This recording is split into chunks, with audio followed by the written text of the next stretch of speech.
Oh, what's up, ladies and gentlemen of YouTube? Buck Let's Play here today, and we are here doing another episode of Let's Play Dark Souls 2.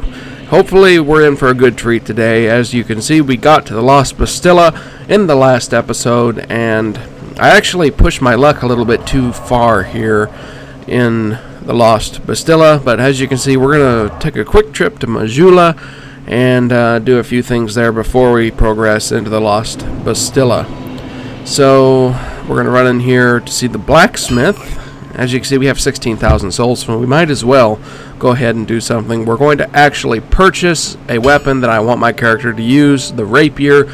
I personally hate it when I have to fight someone who's using a rapier, because it's almost impossible to get near them or block them. They just stab the crap out of you. As you can see, my character is not able to use the rapier yet, so we have to level our character up. I believe we need both strength and dexterity increased in order to level it up, and I think that'll about do it. 12 and 5 for the strength and dexterity. We put the rest of it into our intelligence, since our character is a sorcerer. That will increase the damage our sorceries do against enemies. And then, as usual, I go ahead and buy some life gems with the leftover souls. So now that we're down to 77 souls, we're ready to go. Here I am. I'm switching my dagger out for the rapier, which I'm much more excited to use. I always want to have a backup weapon. I'm a sorcerer. I do want to use it, but I want to have the rapier. As you can see, I'm trying to kind of show you here. 134 is what my actual sorcerer thing would do, but it does an extra 55 damage just because of my intelligence ranking. And that's what I'm showing you there. You could also see my rapier did a base damage, and then it did 33 extra damage based upon my strength and dexterity. That's just how it works in this game. It scales off of your skills, so it actually does bonus damage, and that's just one thing you have to keep in mind whenever you are playing Dark Souls. Your weapons will scale off different skills, and you can't just base the weapon off what its base value is. You have to base it off your character as well. But here we are. We're going to go through the Lost Bastille. We actually go through as far as you can go, and then there's an optional area that I want to go, or I try to go through, and I think it's just way too early in the game to go there because I end up dying. So we'll save that for when it comes time. But you come around the corner here, you get that item. Then there's this onion head in here, and then there's about 3 dogs on the ground. Since I'm a sorcerer, it's fantastic. I can just shoot them from up here. But it is worth going over here. I'm not so sure if the item that I just caught around the corner there was worth it. But there is a chest just outside the door here on my left. It's very much worth it, but you do have to be careful. The pursuer that we fought in the earlier episode, he actually shows up as a mini-boss, and he's actually tougher in various areas of the game. And I pretty much know he's going to show up. He always does. There he is behind me. I'm just going to grab the stuff in this chest and get out of here. We get a covetous silver serpent ring, we got a human effigy, and we got something else there. I couldn't quite catch it, sorry. But I almost got my butt kicked, so I didn't want to spend too much time showing off the items. But actually, the fantastic thing is, well, 1, he can't fit through that door, and 2, he ends up disappearing if you leave the area. So you could actually run back in there and it'd be perfectly safe. And I have no idea what these guys are called. They're annoying, they attack you, and they also shoot fireballs at you. As you can see, I was just going to climb back down the ladder, heal myself, and run back up. And unfortunately, as you can see, it looked like he was going away, but looky, when I get back up, there he is. Oh my gosh, run! Okay, and then he actually can get in here, which I didn't think he could, but it doesn't matter. We have the Great Soul Arrow equipped. As you can see, it does a lot more damage than the Soul Arrow. We actually equipped that while we were back in Majula, because I figured the Great Soul Arrow would actually be much more useful in this area against those big guys. So once you get through there, you take a left, and inside of this tower you're going to meet I can't pronounce her name properly, but you'll see her, and you'll see her, excuse me, in many other parts of the game, and she'll be a fantastic NPC to help you with other bosses. But just talk to her over and over until she finally gets to the line where she just keeps repeating it. But As usual, see Lucatiel, or however you pronounce that name, Lucatiel Maria, or Maria, however you pronounce that. But like I said, you can pause the video if you want to read the cutscenes. I try to keep it slow enough so you can actually read them. But I've already read them over and over, and I don't really want to. So, in this chest is a dull ember. It's really the only ember in the game that you need, and you actually give it to the... Wait, sorry. That's the antiquate key. I'm so sorry. It was in the last episode you got the dull ember. This key you actually need it later on in the game. Off to the left there is the optional area. I didn't want to go there yet. I wanted to at least get to the farthest point here in the Lost Bastille. There's another one of these big guys here, and there's actually another big guy just ahead of this guy.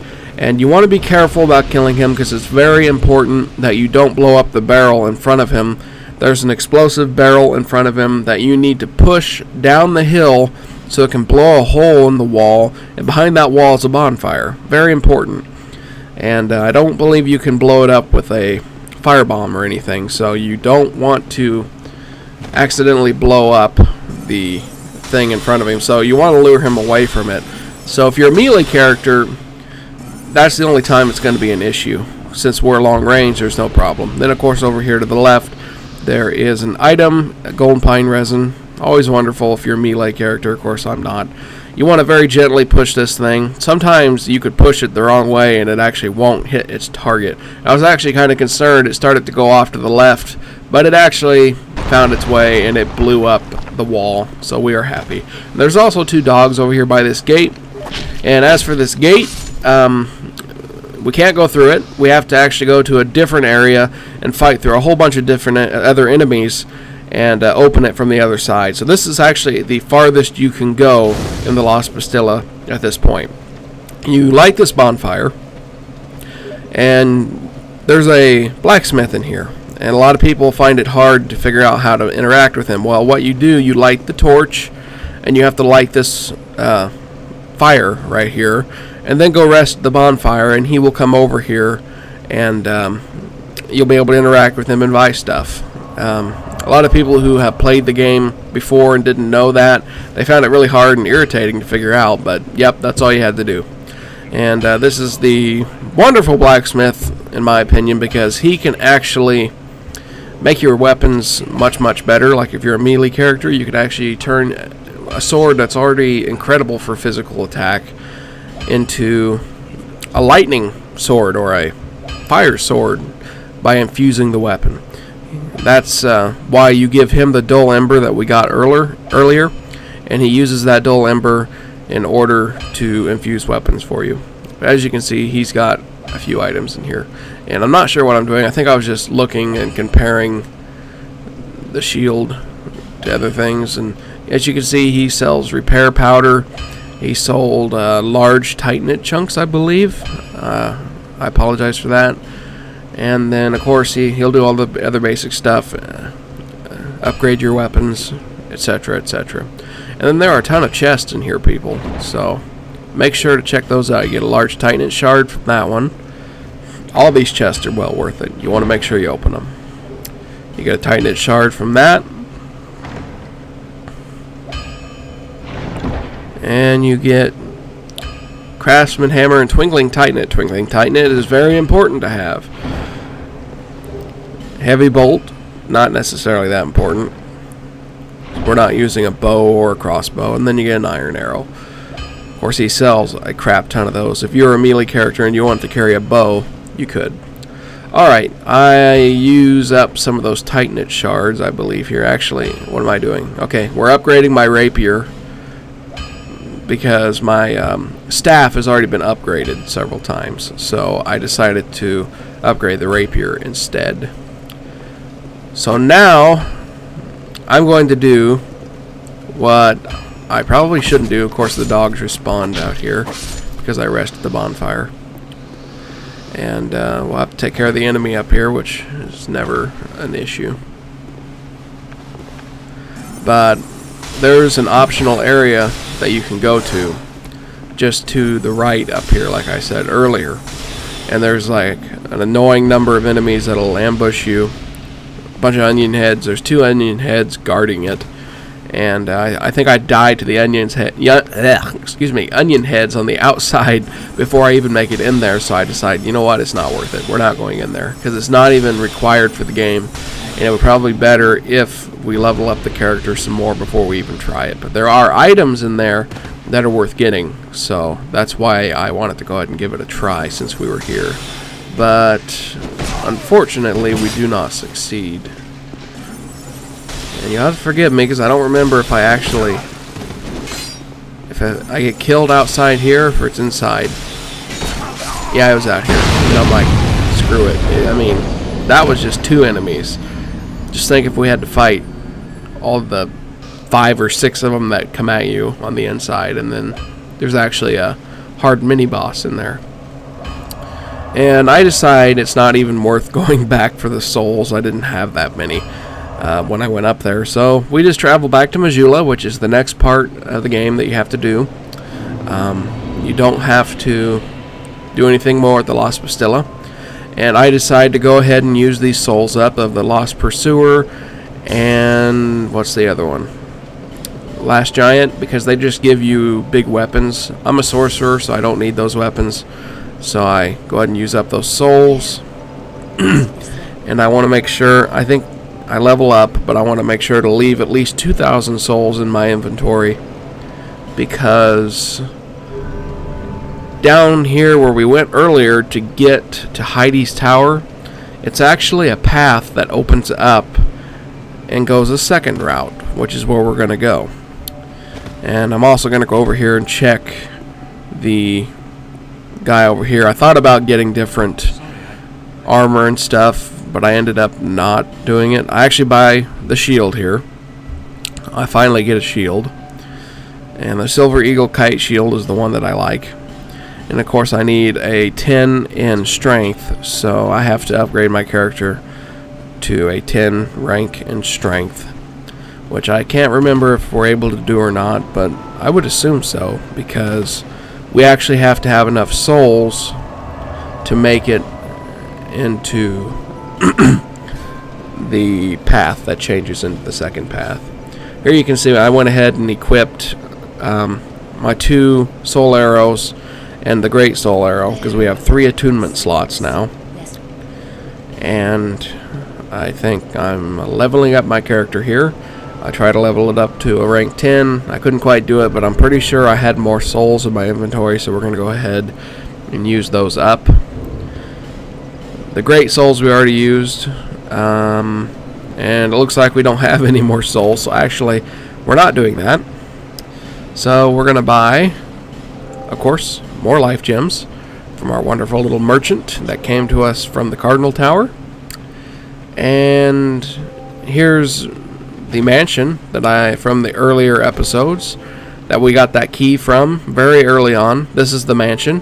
There are items in there that are worth it. There's also, over here at this well, if you kick in that stone, up comes an Estus Flask shard. And that's actually what's inside the mansion too. So instead of just having 1 shard or 1 Estus Flask, we're going to soon have 3. Sorry, my voice is kind of frogging out. Allergies are kicking in. But go downstairs here. There's a skeleton down here that will not respawn, but he's not really a hard enemy. But he's the only enemy down here. And I mean, he is pretty tough for, you know, this level of my character, but he will not respawn as far as I know. He gives you a human effigy. And then over here to the right is the other Estus Flask shard. So we will now have a total of 3, I believe. And then in this chest is something good, I believe. Soul Vessel. Those are what you need in order to rearrange your stats. You go back to the 3 old women at the very beginning of the game. Let's say I don't want to be a sorcerer anymore and I want to rearrange my stats to be a warrior or, you know, a melee character. I can reassign every single level that I have spent on each statistic, and I can put them somewhere else. That's what those soul vessels allow you to do. And then there's a chest up here, and what happens to be in there? Titanite shard, always good to have, and a torch. And that's pretty much it for the mansion. So I guarantee you it was worth going that extra route earlier in the game, just outside the Cardinal's Tower, to get that key for the mansion. Now, I need 2,000 souls to turn this path, so I don't... Wait a minute. Okay, I'm sorry, people. We have not even went this way yet. We are actually headed to Heidi's Tower now. My mistake. Apparently, the Lost Bastille. Yep, makes sense now. You'll have to forgive me, people, because I get the areas mixed up and the, you know, where you can go mixed up. So yeah, the two-path thing, we aren't even to that point yet. That path back there, that's where it happens. Once we get done going through this area, we'll come back and we pay the lady 2,000 souls and she'll move the path to the left. But that is not what's happening right now. We haven't even went down the first path. We haven't even been to Heidi's Tower yet, which I mentioned that earlier. So that's where we're going now, Heidi's Tower. Alright. So you pull that lever up there. It's hard to see. A lot of people got frustrated. They couldn't figure out how to open that door, but there was a lever up there right next to the torch. So that's where that was. Another soul of lost undead, and then just a useless weapon that we don't need. And up here, there are actually two different types of enemies. The enemy you see in front of me right now, they will not attack you until you kill the boss in this area, or if you attack them, obviously. And then there are these gigantic, annoying guys. They're not as tough as they look. They can still be a pain in the butt. And there you saw I shot a soul arrow off to the left. By complete accident. But they are a pain in the butt if you're low-leveled. So I run on down here and get this bonfire started.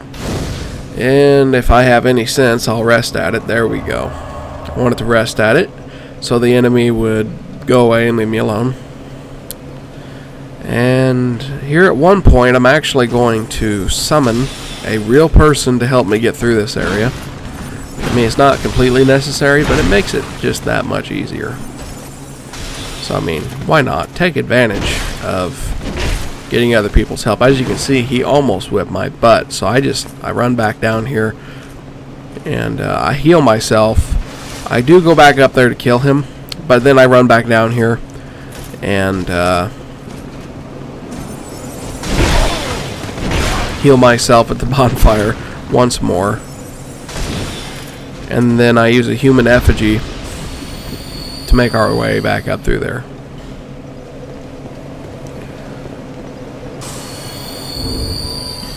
Here you can see I've got 7, so I mean it's not that big of a waste if I died. And then there's a person I can summon. Their name is Aurora, and I thank them so much because they helped me get through this area, and they were a tremendous help. This is not an NPC. This is a real person, just like me. And I already killed this guy here, so that makes it that much easier. The really annoying one is up here, the one with the mace. You don't want to try to block them. They'll beat the crap out of you. And as you can see, I have a shield equipped. The one that I bought, I can't use it yet because my strength statistic is not high enough yet. So I'm using one I can use. Over here is a human effigy, definitely worth getting. Human effigies are way worth getting.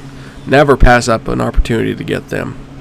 As you can see, we just beat the crap out of that guy. But here, a lever's going to appear up out of the ground. You got to pull it in order to get to the area down there. So, and as you can see in the room to the right, the floor comes up so you can actually maneuver down there. And you can see Aurora is waiting for me. She knows that she doesn't want to go in there alone. I assume it's a she. My apologies if it's not. It looks like a she. But she's also a sorcerer, which is fantastic. I think it's kind of awesome. We're both sorcerers, but anyway, we take care of these two guys that are in here, and there's another big guy just outside. She's apparently good with The fire magic. I'm really pulling blanks today, people. My apologies. Pyromancy. Can't believe I couldn't think of that. But yeah, Pyromancer. She was using fire there to get them off her back. But like I said, those enemies there that are just sitting on the ground, you don't want to attack them. They are twice as annoying to kill as these big guys. And right now they're not going to attack you until you kill the boss. If you kill the boss and come back through the area, they will attack you.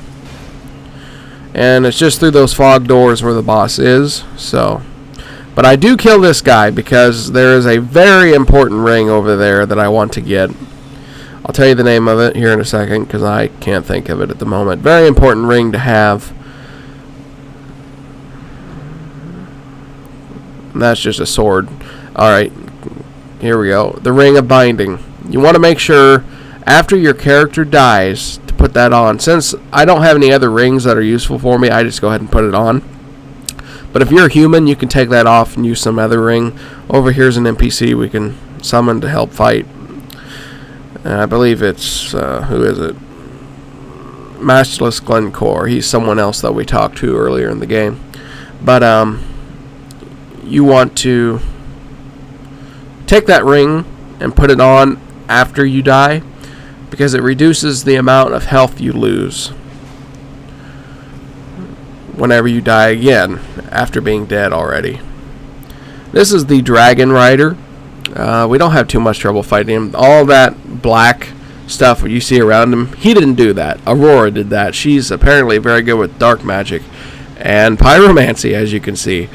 Lots of flames shooting up there. And it might have been Matchless Glencore who actually did that. It may not have been her. He's actually, you know, I probably wouldn't even need Aurora in here. Matchless Glencore is actually very good. You could probably just sit back and let him kill him. But either way, it was still good to have a real person help me in this battle. But there you can see we are victorious against the Dragonrider. As usual, I bow to Aurora because she's a real person, and I wanted to thank her for helping me. And just through the door behind me, possibly the other way. Nope, this is the right way. Up here is another bonfire, and this lady here is the lady that you'll talk. She'll move back to Majula, but she'll go down to that devil pathway I was talking about earlier. And you pay her 2,000 souls to move the pathway in order to get to the second area you can get to through that path. But yeah. And she is also a miracle specialist. All the magic stuff she sells are miracles. But of course my character is a sorcerer, so I really have no interest in them unless I decide later on to combine my character into both a miracle and a sorcery character. But yeah, and we are heading back to Majula once more. I wanted to level up my character and get the shield that we purchased. And I also forgot that whole time to give her those Estus Flash shards. You have to give them to her both. It didn't just give them both to her. You have to do it for each one you have. So we now have 3 Estus Flash shards, or Estus Flash. The shards themselves we don't have anymore. And I increased my strength to 10, which is what we need. And of course I increased my intelligence for sorcery.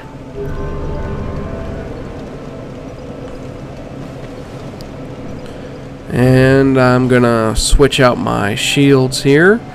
This shield is actually fantastic against physical attacks, and it's actually not that bad against fire, if I believe. It gives maybe 60 or 65 fire blockage. Not the best in the world, but it is excellent. It is pretty good. So, thank you all very much for watching. I hope you enjoyed this episode, and I will see you later.